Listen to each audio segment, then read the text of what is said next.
This video actually is a section of a course in my channel. The course name is C Programming for Beginners. The content of this video includes the lessons of the section. The first lesson is Concept of Structs, grouping different data types under a single name. The second lesson is Declaration and Access, creating a simple struct, for example, student information. The third lesson is Exercises. This lesson does not include the answers. Okay, let's get started. 1. Introduction, Limitations of Arrays. So far, when dealing with multiple pieces of data, we have used arrays. Arrays are fantastic, but they have one major limitation. They can only store elements of the same data type. Imagine you are writing a program to manage student records. For each student, you need to store name, char array, string, ID number, integer, GPA float. You would be forced to create 3 separate arrays, which makes the data scattered and hard to manage. This is messy. We need a way to group these different pieces of information that logically belong together into a single cohesive unit. 2. The solution structures, structs. A structure, or struct, is a custom, user-defined data type in C that allows you to group logically related variables of different data types under a single name. Think of a struct as a template or a blueprint for a record. You define the shape of the data once, and then you can create as many specific records variables based on that template as you need.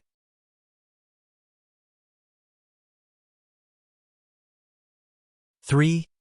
Key terminology, members and types. When discussing structs, there are specific terms we use. Struct tag, the name you give to the blueprint, e.g., student. Member, the individual variables inside the struct, e.g., ID, GPA, name. These are the fields of the record. Struct variable, the actual variable created based on the blueprint, e.g., student 1, class leader. 4. Conceptual example, a student struct. Instead of managing 3 separate lists for one student, a student struct puts them together. This definition tells the compiler, whenever I declare a variable of type struct student, allocate enough memory to hold 1 integer, 1 float, and 50 characters. Actually, when I check a variable of the student type by using sizeof, it returns a result with a slightly higher value. The power is in the grouping. Student 1 now represents the full set of data, not just one piece of it. 5. Why use structs? Structs are fundamental in C because they enable complex data modeling. Modeling real-world objects, you can create a struct for a point, x, y coordinates, a book, title, author, ISBN, or a date, day, month, year. Organized code. It is much easier to pass a single struct variable to a function, e.g., call a function like print student info and pass student 1 to it, easier than to pass 5 individual arguments. Foundation for advanced concepts. Structs are used to build data structures such as linked lists, trees. 6. Conclusion and next steps. We've introduced the concept of the struct, the user-defined type that lets us group dissimilar data types into a single logical unit. In the next lesson, we will get practical and learn the exact syntax for declaring a struct and, more importantly, how to access and manipulate its individual members using the dot operator. Our next lesson is 7.2, Declaration and Access, creating a simple struct, e.g., student information.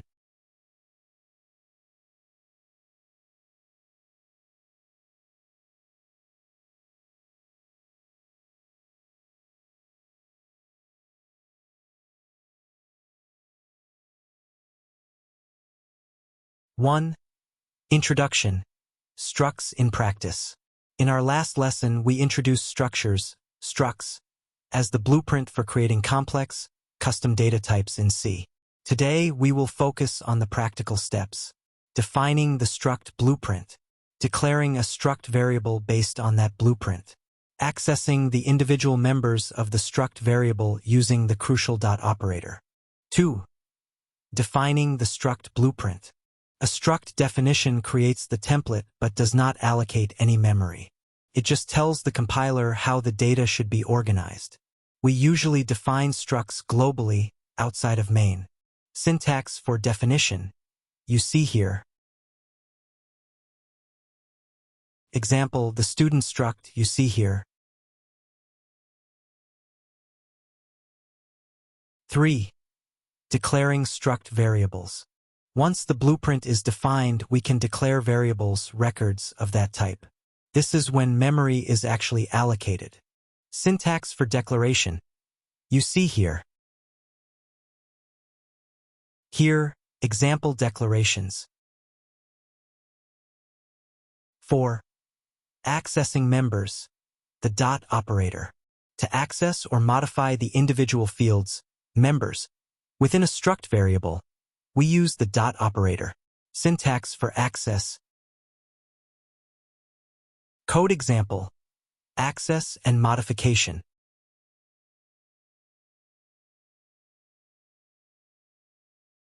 5. Accessing array members within a struct. Remember that a member inside a struct can itself be an array, like name sub 50. To access the entire string, we use student1.name for printing or copying.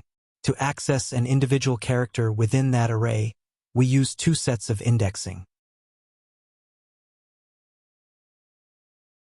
6. Summary and next steps. You see this table.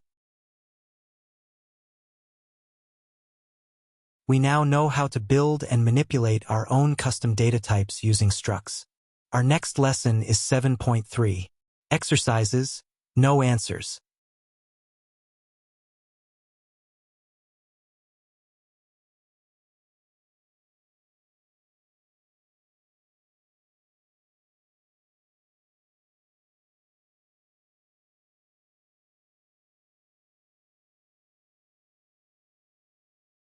Additional knowledge. Following is a demo code about entering string in C. You need this tool for the exercises.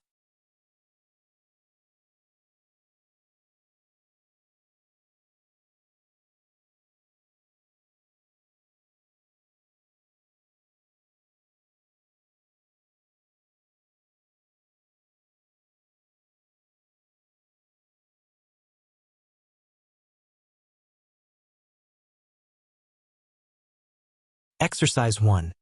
Declare the data type to represent the information of a student. Knowing that a student includes the following information: student ID, student full name, programming technique score, discrete math score, algorithm data structure score. 1. Write a function to input a list of student information. 2. Write a function to output a list of student information. 3. Classify students based on average score. Excellent, greater than 9.8. Excellent, greater than or equal to 8. Fair, less than 8. Average, less than 6.5. Weak, less than 4. 4. Sort the list of students in descending order by average score. 5. Sort the list of students in descending order by student name. Hint: sort in order in the ASCII code table. 6. Delete students with any student code. 7. Search for students with any name. Exercise 2. Declare a data type to represent information about a flight. Knowing that a flight includes the following information: flight code, maximum 5-character string. Passenger name, maximum 30-character string. Flight date, format string, e.g., April 30th, 2019. Flight time, format string, e.g., 20 hours and 45 minutes.